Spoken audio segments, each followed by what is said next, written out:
Then it's like, oh man, that's no good. I don't mind being broiled, but for work, yard work, oh gosh, for something fun. Hey, hun, would you come up just right now and just read? Uh, I don't know, we have to go before God on that one then at that point. There's some Bible verses about that, but I'm not going to repeat them. The But uh, today we're reading Isaiah 55, and for those who don't know it, Isaiah 55 is, well, all of Isaiah is, he's really the major prophet who comes along, and this is somebody that Jesus would have been thinking about doing his preparation for Easter. He would have actually been reading Isaiah. He would have been studying it, his prayer time. They would have been coming through there. It's very easy to know this is what he's going through because partly he quoted it a number of times in public. And there was a lot of discussion about his references in Isaiah. So we're reading all of Isaiah. Think about it, though, thinking about it like Jesus would think about it as you were coming on in. So this is Isaiah, who's a major prophet. He's one of those prophets that when we think of a prophet, this is what we're thinking of. Thus saith the Lord. A guy that holds up his hands and the mob that is rallying against him, and he proclaims God's truth to a lost world. That's who Isaiah was. There are some other prophets that really do the foretelling and foreshadowing of things to come and things like it. But this is a guy that speaks for God on the face of the earth at that time. And so this is, I guess this would be approximately 1,000 years before Jesus' life and before his crucifixion, somewhere in that ballpark.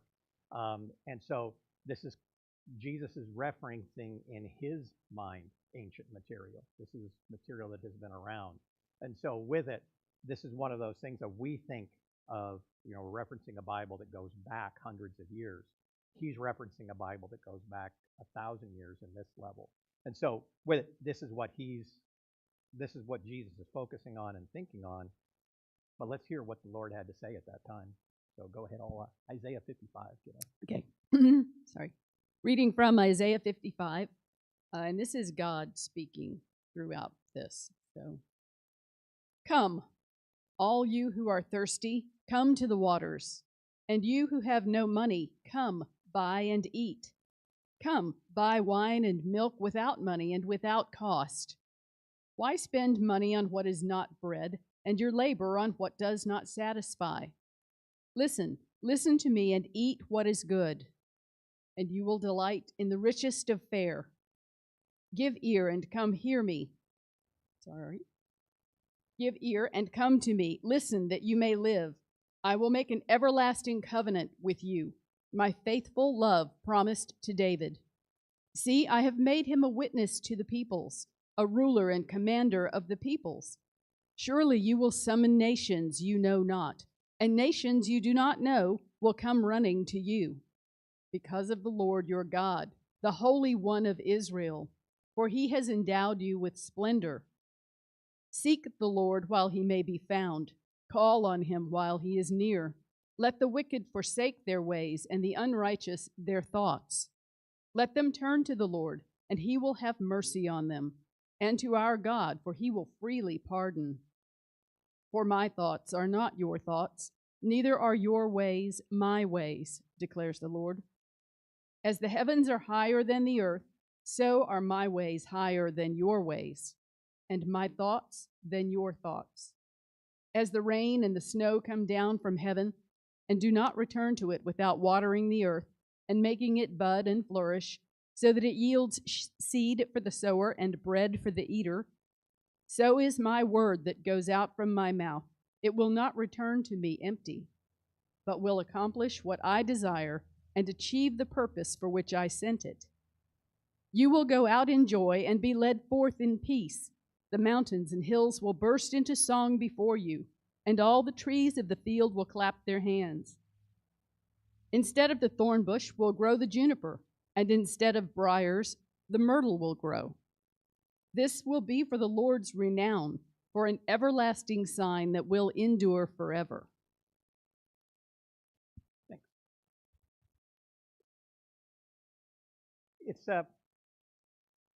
Last week we focused on surrender, And we focused on surrendering, and remember we all ended in prayer and surrendered certain things that were in our life that we're working through and that we're dealing with, and what you're going areas of your life where you haven't surrendered that to God. You possess it yourself. You were holding on to it yourself.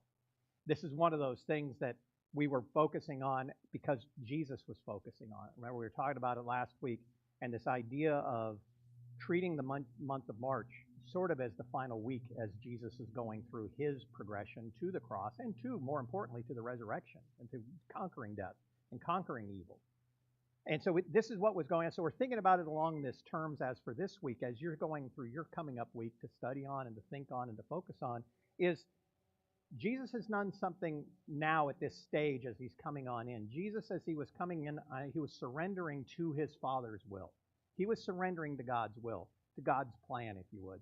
And so he was surrendering to that, and he was going to do whatever it took, because he knows that if he does what his Father has said, what they have agreed on from the beginning of time, if he does do this and follow through this as a man, that he is following God's will. And as much as he doesn't want to do it, and as much as he really doesn't want to go through the physical torture, the physical pain, the emotional torture, the emotional pain, the spiritual burden of carrying all the sins of all eternity, as much as he doesn't want to go through that, because he knows the scope of it in a way that some of you didn't even gather when they're saying that I can't comprehend him taking on the sins of the world. But he did, and willingly did it. It's one thing to do something that's I'm about to say bold, but not so much that, but it's one thing to take on something that's going to be painful, something that's going to be a sacrifice, to offer up something, to surrender something. And you say, I'm going to surrender this part of my life. Why is it so difficult? Because we really understand it, and we know what we're surrendering, and we know what we're giving up. And so this idea of this kind of surrender, the surrender to God's will and to God's purpose, is hugely painful to Jesus. And he knows that, and he knows what's coming, but he agrees to it anyway. That's what we were talking about last week. We were talking about surrender. What we're talking about now in this time, though, that I think is important, this is one of the most fun things about Jesus and about the way God presents himself to us, and we can see the influence in it. And when you talk about walking around every day as you go through your life, you're exposed to this constantly. And it's stories. It's storytelling. It's you telling stories. It's you hearing stories. It's stories that you're exposed to through movies. It's stories that you're exposed through your phone and through written text. It's the Word. Right up in the very beginning of the Bible in Genesis, the Word, Jesus was the Word, and the Word was God, and the Word spoke into existence all things. Words have a tremendous amount of power and importance, and I don't mean this hokey speaking into existence thing people are hearing about now. I don't mean that kind of stuff. I mean serious stuff like all of a sudden there is nothing. If you can comprehend it, there's nothing, and then there's something. And the difference is God spoke it into existence. You can't justify that in any other way. Science can't explain it in any way, how you go from nothing to everything. We call it the Big Bang. We call it all of a sudden everything was there, and people have tried to justify it without God, but you can't. And you can't because it was done with a word. But it's one of the most fun things that you see about it, and it's one of the most confusing and frustrating things till you ease into the fact that Jesus is constantly telling stories, because this is the way God translates information to us in a way that we can understand, that goes from infinite to finite. You're taking something that's very, not just three-dimensional, but multi-dimensional, and meaning it covers time, space, everything, and all of a sudden comes into you in a way that you start to understand it in a way that your little simple two-dimensional, I look out and I see pictures out there and I can now understand it. And he does this through telling stories. Satan does it too, because he looked at it and goes, man, this is a really effective way, because not only does God tell stories, but he allows people to tell stories. He allows Isaiah to come along and tell a story and proclaim things. He allows him as a prophet to speak the words of God, but those who have rejected the words of God, Satan, the evil ones, those who have rejected that they have the ability to use that tool too in our fallen world, because we allowed them to. We wanted to understand the nature of good and evil. We didn't want to just eat from the tree and have the tree of life, but we wanted to have the wisdom of understanding the knowledge of good and evil. And once we have that, part of the way that knowledge of good and evil is going to get to us is through stories. And we see it all the time. It's been degraded and degraded. There's outright blasphemous things that we see on TV that now come to our home that in a way, just when I was a kid, we were protected from by the government. The government decided that we weren't going to put this kind of stuff in front of families at this time of night because we didn't want this seen. And it was so extreme. It was even references to any kind of sexual activity between a married couple. That was really stifled because it could be so easily corrupted. Fast forward just within my lifetime, and now the government wants, hey, it's absolutely free to do it, and they're trying to even put in, like we talked earlier about surrender, into things of kids' schools at the youngest of ages that are sexual in nature. And we're trying to do that. Why? Because the devil knows how to tell a story too. The devil knows how to run a government too. God's in charge. God allowed this because he made us in his image and allowed us some flexibility within our sense of free will that allows us to do these things that sometimes, once we don't have that strong, firm basis of how did everything get created at the beginning of time, God spoke it. But God spoke it in a word. And he said it in a word, and it went from nothing to everything. Now everybody else is trying to tell a story where we eliminate God. And once we eliminate God, anything is possible, and anything can happen. And so with it, this is when you take a look at why is it the fun side? It's easy to focus, and I think our Christian church has to look at these things, has to look at the evil that's coming into the world through storytelling, and has to really address it, because we have such access, unlimited access to unlimited amounts of stories. We could hear more stories there's more stories being generated, I would say, each year than we could possibly listen to in a lifetime. So we have this wealth of stories. We need to start filtering those stories. One of the fun things is that when you start to look at it, you start to understand that Jesus' stories, God's stories, are really great stories. And we can start to really look at that and start to say, as Jesus was coming along, he is coming in to tell these stories, but he's telling stories about something very particular. He's telling stories not only about how the way the world works, but this is something that I really got to see this week in a lot of ways that was really, it was good because anytime you get to understand God better and you get to see God's face better, it's always good. Sometimes, though, you see it through harshness and really, really bad things, and that takes its toll on you. It just does. Being exposed to real evil takes its toll on you. And so this is one of those things that is, I think it's part of our whole aging process. I think it's part of what takes toll on us. We hear more and more things in our life that don't go right, things that don't go the way we think they should. And what we haven't done is looked at it and look what Jesus says. And Jesus comes into this world with hurting and all this problems, and he comes in to provide a way through the Father's plan. He knows that this is the Father's plan. The world is going to have bad things happen into it. When the fall, did God not know if Satan was going to come and tempt Eve and create the fall? Did that not know that the man wasn't going to be willing to stand up with what he knew was right and just give in and just do the wrong thing? Did God not know these things? He knows what's going to happen. He knows that. And in that moment, he prepared a way to make it right with him. And this is what Jesus is coming and doing. He's telling all these neat stories, and it's really fun at this stage. Because on the early stages of Easter, all of Israel is thinking the Messiah is here. All of Israel is thinking that, man, the Messiah is really coming. We're going to get everything we've ever wanted. Everything is going to just be perfect. The Romans are going to be gone. We're going to get everything we've ever. I got saved. Geez, everything's going to be great. I'm going to give up my drug and alcohol addictions like that. All the rights in the world are going to be made right. No, that's not what happens. It's not what happens. We all know that. And then, so this is what they're saying. There's going to be pain and there's going to be hurting in this world. But Jesus is coming along at this point on this triumphant entry. And it is partly correct. The people are really celebrating that the King and the Messiah is coming. They just think how he's going to manifest himself is going to be very, very different. And it's going to be extremely different. And in the way that it deals with it and how he deals with it.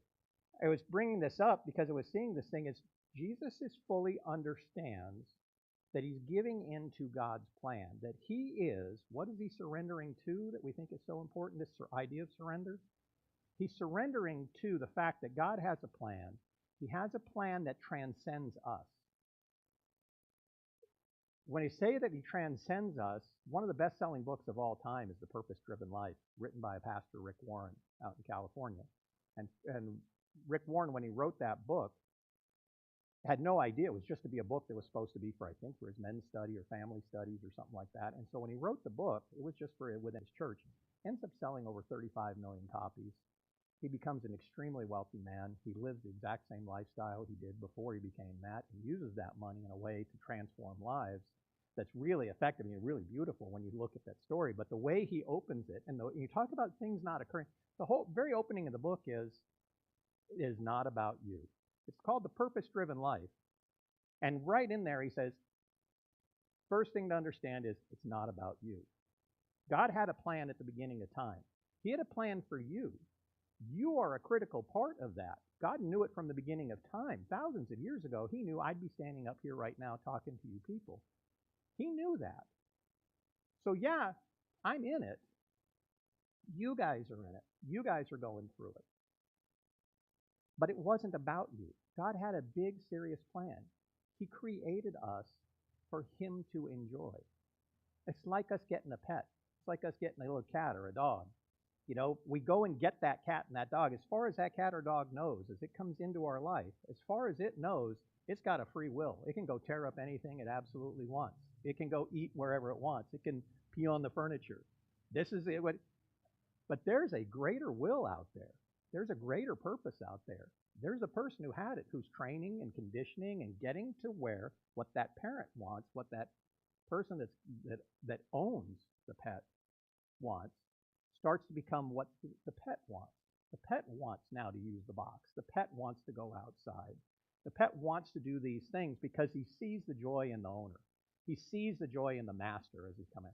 So they start to want to do these things, but in their mind, it's about them. You can kind of see how animals react. It's really about them. And so we start to say, we do the exact same thing. And I was saying, one of the things that was really fascinating about this week is I've been involved with a couple of charities for a long period of time. And they just both so happened to have an event that was in the same week. And it was funny how some of them really start to relate. But we had our Tuesday night study, so we did God Talks, which I encourage everybody to come to if you can. But on Tuesday night, we got talking about how the Bible transitions through the prophets and how the Bible was built in a certain way.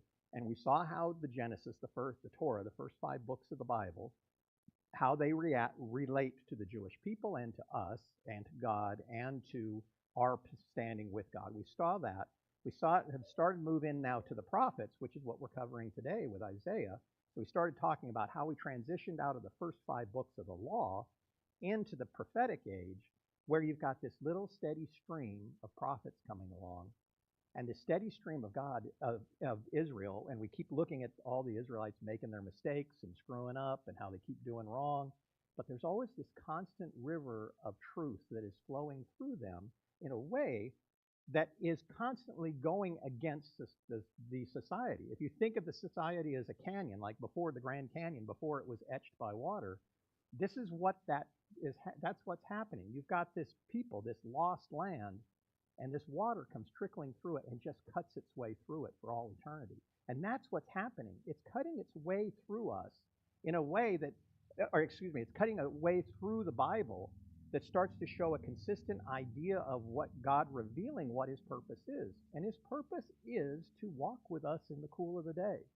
We saw it in the beginning. We've talked about that before, but that's his purpose for all of us. He wants to walk with us in the cool of the day. He wants to enjoy us. He wants to have this little pet that he can come around and pet and give gifts to and bless and pick up and hug and hold, and he wants to do all these things. And as long as we start to understand that that's part of what he has for us, but he has given us something that we can't ever give that pet. He's giving us a free will, and he made us in his image. And we've got to come to grips with that and what it means to be made in his image. And as we start to understand what it means to be made in his image, we can start to understand what great evil we can do because we have given the ability to create. When we had pets, I've never really seen them create a whole lot of stuff that was something that I really wanted. You know, they created all kinds of stuff that I had to deal with. But think about that we have that ability to create. And that this idea of when we do for the least of these, another part of the Bible, when Jesus is talking with them and says, when I do this for the, when you've done all these great things for me, he's looking at some of the people and saying, you've done all these great things for me. And the people say, when did we do this for you, Jesus? When did we do this for you? And he said, we did this for you when you did it for the least of these. So when you do it for the lost and the least of these, that's when you do it for me. Why so much emphasis on widows and orphans? Some of the most vulnerable people in the world, widows and orphans. Why does he say that that's when you do something for them, that's when you do something for me? Isn't it? Say what? They are the most vulnerable. We all know it. And we got to, and I got to see this week in a very tough way for me. We read a book about talking about exorcists and how when the exorcists deal very closely with death, with the spirit world and the evil world, how it affects them. And this was a book talking about the actual priests that have done many exorcisms, and it talks about the toll that it takes on them of being this close in this interaction with evil. And this is one of those things that I think it happens a lot more than we think, that when we get really strong interactions with evil, it really takes its toll on us, even though we weren't responsible for it. And so this was one of those things that you start to have to come to grips with about looking at this way. And this is what happens. So we had our nice study. I learned a lot this last Tuesday, and I was starting to piece things together about how God uses the Bible and how the Bible works in our life. And it was one of those really helpful things. And then we went to Tuesday, went Thursday to what the Interfaith Disciples House.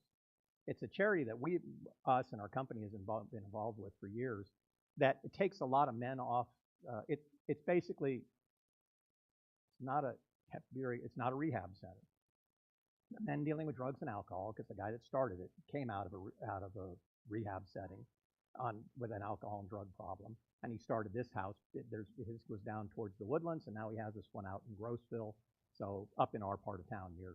And so those of you who know where Grossville is, but it's one little flashing yellow light out in the middle, kind of down near a better Splendora, near that area. Yeah. This guy just opens this little house, and you can't believe how God's blessed it, because what he says is this is not a rehab facility. This is a place for men to come and know Christ and to start to walk with Christ. And when they come and start to walk with Christ, that's all he cares about. And he said, when you start to walk with Christ, alcoholism you start to know it's a problem, and you start to work on it. Does every guy that leaves their 6-month program have a 100% success rate? Nope, because we still have free will. We still have that ability to go back to the life that we were supposed to. And they have a burial ceremony where they put a plaque out in their field for every man that's finished their 6 months and burying that old man. But that old man gets brought up. That man comes back to life every now and then by the sheer temptation of what they've been going through, and it brings it up. But one of the neat things that they do is, when a guy graduates, they have testimony night. And typically they'll do it, so they always have a Thursday night service. But the Thursday night service is kind of an open house for the community to see what they do. And also it's a great time for other guys. There was a guy there that was thinking about coming in. So to get him to see it and see the environment and to see what they're trying to do. Because it's very difficult if you're really lost. Drugs, alcohol, totally ruined your fantasy. He said, as the guy that starts the house always opens up with this is a house where there is no other option. You've already upset all your family. You've made your family mad. You've abused. You've taken from them, and you've done it with all your friends. You've leached off of every sofa you can. You've done everything that you could to get by, and there's nobody. And he goes, this is the place. But this place says you have to start following Jesus if you want to stay here. They don't take any government money. They don't take anything. It's all strictly funded just by donations. And when they do this, and they do this type of donation, it's with nothing strings on it. These guys come in and they get the Bible, they get discipled every day for hours at a time. And they have a very set schedule, and it's very disciplined. But it has plenty of time for them to reflect on what they've done and to report on it and to work on their rehabilitation. So it's a really neat thing. But when they do testimony night on Thursday nights, the guy was graduating, and he's talking about all of the people that he let down, all the people that he hurt, everybody that got hurt along the way. This one had a story where his parents were there and supporting him. A lot of these have stories about how they were abused and how they were neglected. how they didn't have anything when they came into this. And by that, I mean they didn't have anything in terms of any kind of people in their life, and how it led to the drugs, how it led to the isolation.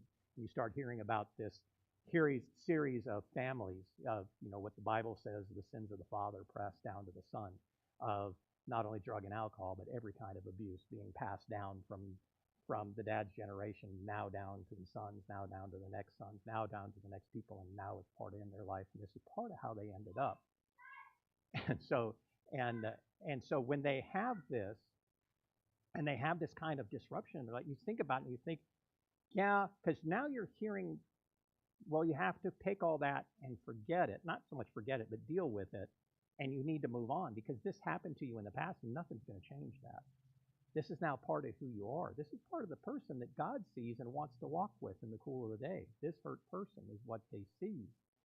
And so this is part of God's plan, that you start to see that when people are hurting and when they've really been damaged, God keeps putting people in front of them, Christian people, people like you and me, in front of them to try and help them along their way to get back to where they know where the real truth and the real wisdom comes from. And from that point, they can now start to really move ahead, and they move ahead in a way that's beautiful and fun and enjoyable. Rough and still hard things come into your life, and there's still ups and downs, but there's a positive trajectory to where their life is that someday will be completely fulfilled. And at that stage, if they've decided to walk with God, if they've repented from who they are proud, and they say, I'm going to turn from who this person is, and I'm going to start walking into where this other person is. This other person, the glorified person that I'm supposed to be, that's where I'm going to start walking to with the knowledge and the base of what God has for me.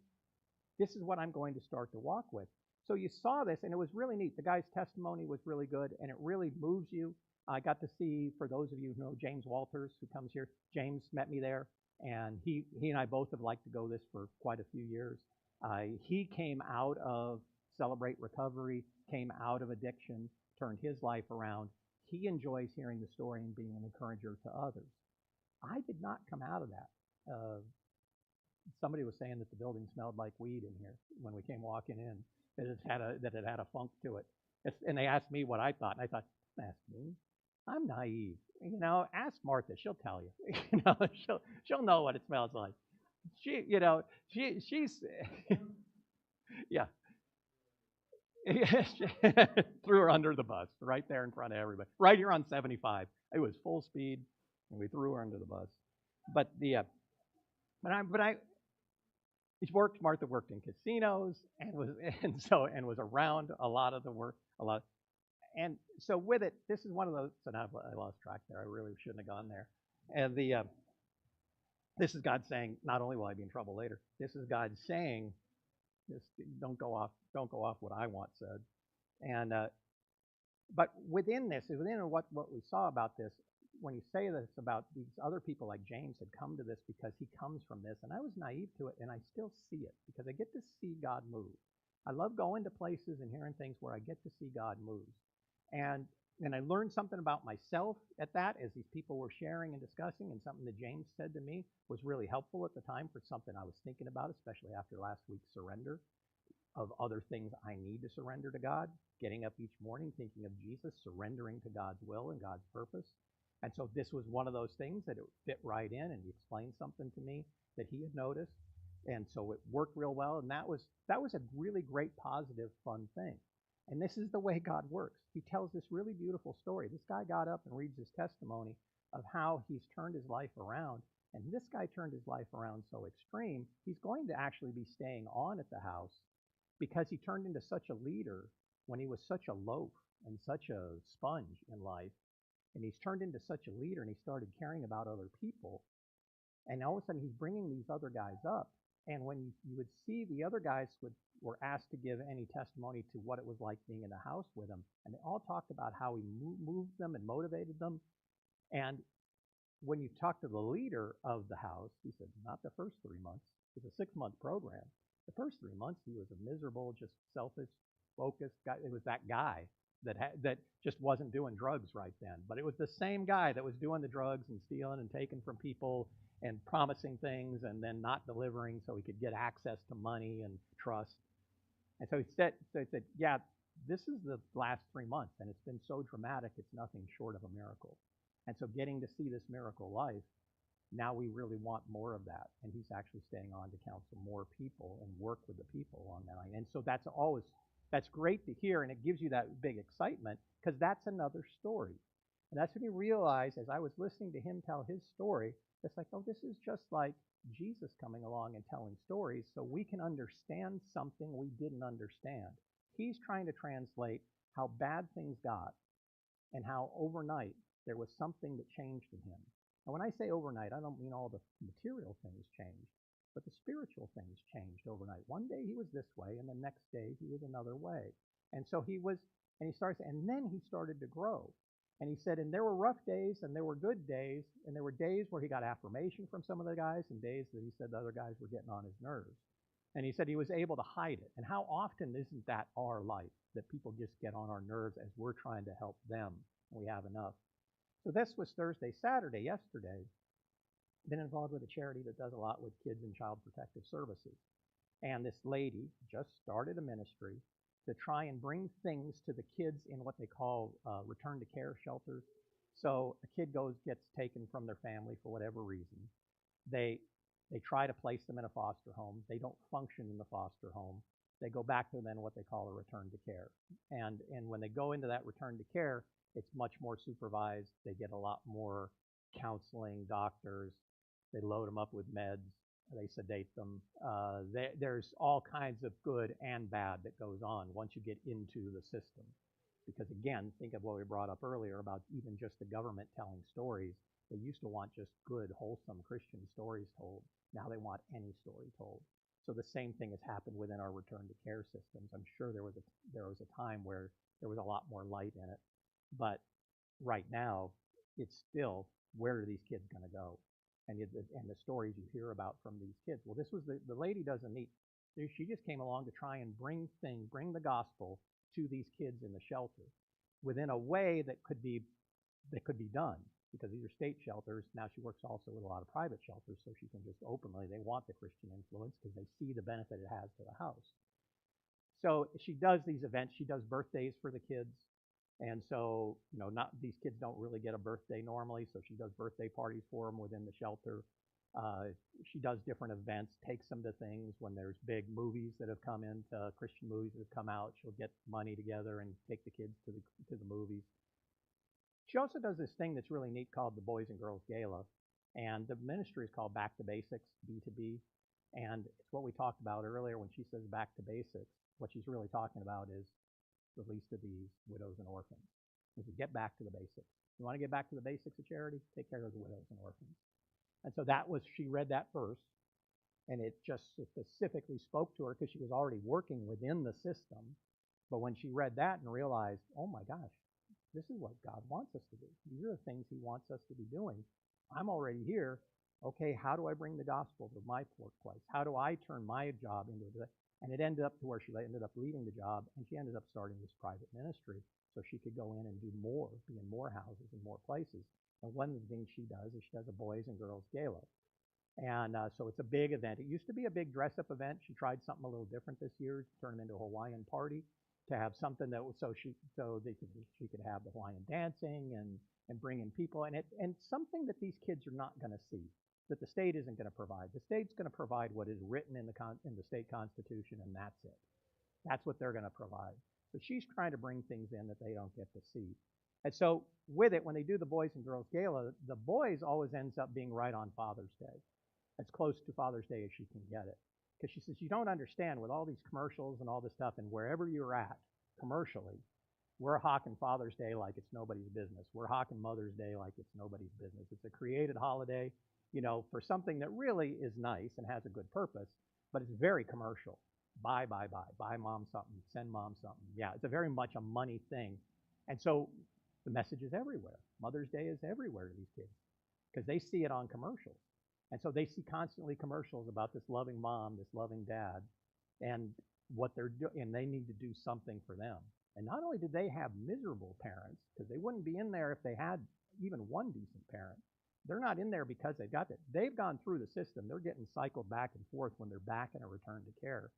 And so when they're kind of seeing this, this chance when they go through all of these things to start to really feel heavy. So that's what gave her the idea to do these. Me, she should try to do the one by Mother's Day and the one by Father's Day. And so by doing it, these boys would come in and do a big event for them, and they get to see, churches have provided a nice big room for us every year. They decorate it really up. So all of a sudden the kids come in, and this is just for them. And some of them really get moved just by that.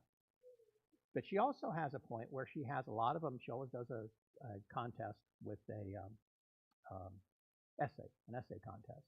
And these kids talking about, and her point always is where do you see yourself in 10 years? And that she's always trying to get the girls to look ahead, because one of the problems that happens when you're in the system is once you're in the system, you're not really expecting that when you turn 18, they're not going to do anything for you. They're going to just send you out. So you get up to this point. So this is, as rough as it is, this is where you live, and at 18, you don't live here anymore.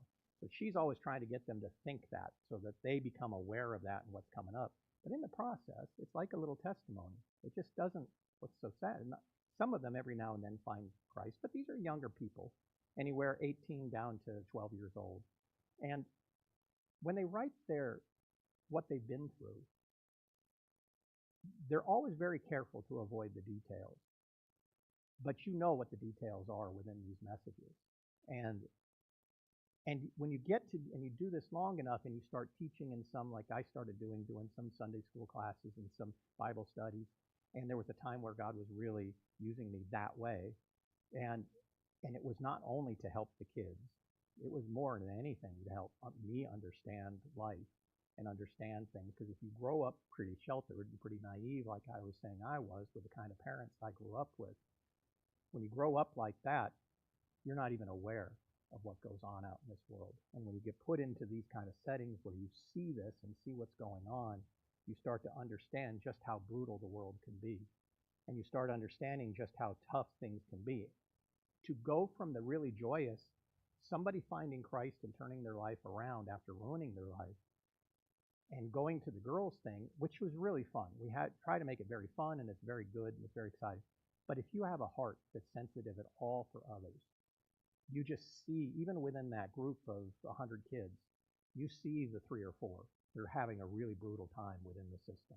And it's just like any little kids at school, the ones that don't fit in, the ones that can't get along, the ones that haven't found a friend, the ones that you'll see staff and all that being hard on them, and you can just tell this is a kid that just doesn't understand where they are or what's going on.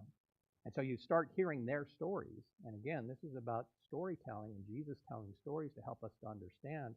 Jesus is telling us that there's a very specific way that God has. There's a plan that God has. And it's to walk with us and to be with us.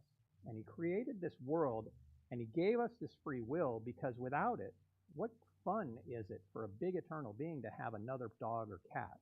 That's what we can have as a pet. That's all we can handle. God wants somebody with free will that wants to walk with him and wants to be with him and wants to walk with him. That's why we come to church on Sunday. That's why we study our Bible, because God gave us a handbook to help us try and find him. And when he helps us to try and find them, he helps us to guide us through the world as we see it. And as we see it and as we navigate through these things, every now and then we come across something truly beautiful and we see the very nature of God. And every now and then we see something incredibly ugly, incredibly horrible, and we understand the very nature of evil. And we understand that that's what the choice is between. We call them gray areas. In reality, it's very black and white. There's really some things that are very acceptable to God and bring us wisdom, joy, and happiness. And there are things that are very much not what God wants. But we are allowed to touch those things. And we're allowed to touch this evil and get close to it for only a short period of time. The ones who decide this is what they want to live with and this is where they want to go with their life, they have a future judgment coming just like we do. And in that future judgment, and this is what I was saying about reading from Isaiah, when he's saying, my ways are higher than yours. If you don't understand how God could allow certain things into the world, if you don't understand how, well, I don't think God should have done this, and I don't think God should have done that, and I don't think it's right for him to do that. And I hear those things when I'm dealing with the kids, the little kids that have gone through absolute abuse. I hear that from grown men. who have never let go whatever problem got them to disciples' house and haven't let it go. And I just don't think this is right. And I can't follow this God because Chris at this place, the head leader of this place, is presenting God, Christ, Jesus, the gospel as the option. This is the way to turn from going into nothingness, darkness, to going into the light. This is the way to do that, is through Jesus. You're headed down to the darkness. That's where you're headed. That's where everybody's headed. If they haven't repented, if they haven't turned around and moved from the darkness towards the light, if they haven't done that, that's where they're headed because they're part of the problem. They're part of it because they don't have and don't know any better where Christ wants them to go. Where does God want them to go? I have a plan for you, and it's to walk with you fully realized, understanding who you are, who I am. That day is coming. That judgment day is coming where you get that opportunity to do this and be with me in a way that I can't wait to die. I can't wait to see that moment. I am so excited about that coming and what it's going to be like. And it's not until I see my wife worried about me once when I was really sick and really struggling and in the hospital and understanding I don't want to leave her for that. As much as I want this, I want to be with her here. So I have this struggle that's going on, but my wife is coming to me to heaven. We're going, not married.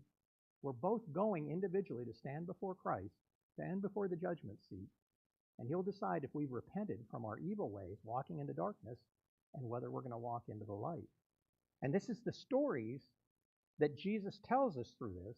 And he wrote down, he would carefully brought people along, apostles with him, to write down his words. And so that while he's here, and he says it in here, he goes, there's this point where, listen, seek the Lord while he may. Seek the Lord while he may be found. Call on him while he is near. Let the wicked forsake their ways, and the unrighteous their thoughts. Let them turn to the Lord, and he will have mercy on them. And our God, for he will freely pardon. He's going to pardon, no matter what evil thing people have done. If they turn from evil and they turn to him and say, I just want to follow you, he will allow that. Think of the thief on the cross as we're getting close to Easter. Not only is Jesus heading to the cross, but the two thieves are.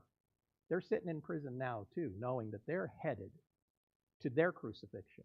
Their punishment is coming because of the evil things that they've done. Jesus is sitting there, going there, knowing he's done nothing wrong and willingly given himself up because somebody has to pay for all those sins. Somebody has to pay for that. And so he's willing to do it, but he's going to do something that they aren't going to do. He's going to come back to life to be the proof of what he's done, and also to prove to us that he conquers death, so there's nothing to fear. And so there's nothing to fear in that idea of death, but let's now look into his plan and realize God has this perfect plan that cannot have any evil in it. There is no way we get to walk with God. Moses wanted to walk with God. For those who don't really know their story, when Moses was given the Ten Commandments, he really wants to see God. He really wants to see the Father firsthand, and he can't because he's going to be destroyed. If he looks upon God's face, he will be destroyed. As big a deal, as big a whoop-de-doo as Moses was, and as much as he had going on in his life, and he could command the sea to part, and it did, and God was walking through him, he would be destroyed if he saw his face. God gave him, said, okay, you'll kind of see my backside as I walk away. And it affected him. And he was a different person because of it. But this person can't be destroyed. So absolute perfection. One of the biggest problems I think people have a problem surrendering to God is they don't really understand that God is so much above their thoughts. God is so much bigger than they are. And so they sit there in their position of pride, and this is the very nature of the fallen nature of man, the original one, is we decide we know better than God. And we sit there and say, this cannot happen because God does not want this to happen. I wouldn't want this to happen, so this can't happen. Or we have a plan and a projection for our life that we have all laid out, and we start to look at that plan and that projection, and we start to realize that it's inconsistent with what, hey, that pastor talking last week said something. Said, I got to surrender this thing. I've got to surrender. I'm not gonna. I don't like that message. I don't like what I'm hearing. I don't want to surrender that. That person, that thing I'm surrendering has brought me tremendous joy in some cases. and has brought me tremendous peace and happiness. You know what that? It's temporary world happiness. Some of the guys would talk about that when they were doing their testimony and how alcohol turned into the one thing that gave them peace. In that little bit of a moment when they first started drinking, before it got really bad and made even more life worse that day, there was a moment where it made everything okay. And I'm not giving that up because that's the only thing I've got now that makes me feel okay. Or like with these kids, coming here to the gala and getting a chance just to freely be kids and jump around and do the silly dances and do a little dance contest, get a really neat meal, a really nice meal that they were not going to get back in the shelter, and just have everybody stand there, puts up a massive dessert standing. And one of the little kids one time years ago walked up to the big dessert tray, and it was huge at that year. And she was like, "This has got to be what heaven's like." And it's like, yeah, my heaven. Yeah, I think so. Because I'm sitting there on a no bread, no carb thing, looking at this stuff, going to like, oh man, this would be heaven. Being able to eat all this stuff without having to be having gas problems at night. Oh yeah, this is heaven. This is too much reveal Sunday. But in saying that, that's what we start to look at that and look at how life is God has something out there that he really wants us to be. And sometimes we pick what we want and we pick something so much less than what we want. And we're willing to satisfy well, Richard, you've probably seen it. There's people out there willing to satisfy for things like Alcoholics Anonymous. There's people out there willing to satisfy for this self-help group. I know a guy who's a Tony Robbins fan. I don't know, one of these motivational speakers. And this guy is just, this is where he gets his meaning, is going to these seminars and going to these things. And you sit there and then you have real Christian people that come along and come to these organizations and really bring the light. And it's another place to bring the gospel. Because getting them to stop drinking is good, because it's in the Bible, we shouldn't get drunk. But it's not the goal. The goal is to turn them into disciples, followers of Christ. And so you can bring them in with endings. So there are even great things within this world that do great charity that don't provide the hope that we need. And so this is what we do. This is kind of but this is God's plan. Where before, we were talking about surrender last week, and what are you willing to surrender to? And now we're talking about, well, okay, let's take that the next step. What is it exactly are you surrendering to? It's Christ, but Jesus knows God's plan. And Jesus says there's things about this plan that are very, very difficult and very uncomfortable. And when we then went to see the end of the Chosen series that was in the theaters. And one of the things they've done a very good job about showing is when Lazarus dies, Jesus weeps. And they do a very good job about showing really why. And they show the pain that Jesus has to decide as his friend's dying, who he could just easily, just from the distance, make him not die. And who wouldn't do that for their friend? But Jesus has to take on this bad feeling of his friend going through the actual process of death. When I said I'm not afraid of dying, I'm not looking forward to the process. But that process is brutal and sometimes very difficult. And some people have seen loved ones pass on that they've had to, and it's difficult. And you saw the relief in that. But this is one of those things where he's starting to look at this, and Jesus started to look, and he realizes, I have to wait 3-4 days. I got to wait to the point where Lazarus smells of a dead body. I've got to wait to the point where everybody in the town knows he's dead.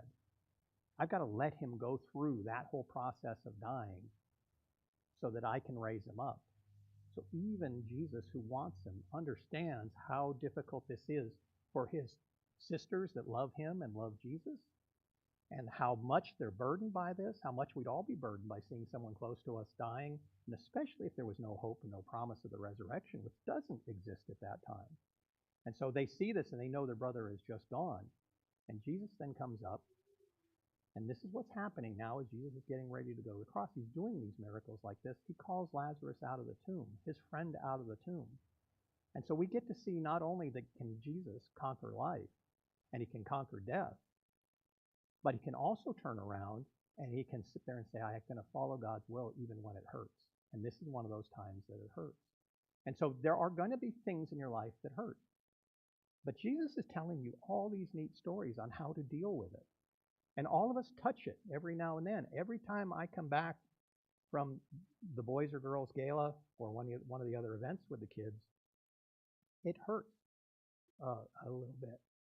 And because you know how it should have been, and now you see how it is. And there's no other faith. Take your time. If you don't trust God in a way, take your time. If somebody has Islam have this right, how do they deal with this issue? How do Hindus deal with this issue? How do Buddhists deal with this issue? Start to see how they deal with it. See if it makes sense. Our faith makes sense scientifically. Our faith has real backup and real reasons behind it. If you want those, if you're the kind of person like I am, like my friend Jim is, and we talk about these things, if you want to see some of these really serious things, God has a way of revealing himself in the way that makes sense to those people who are very logical. God has ways through stories to reveal himself that are very emotional. If you know you're the kind of person that needs a story to really understand something, start reading these stories. You can go to this part of the Bible, go to in the Gospels, the latter part of the Gospels, and just start reading those parts of the Gospel that are Jesus telling stories. It's a great way to learn who God is.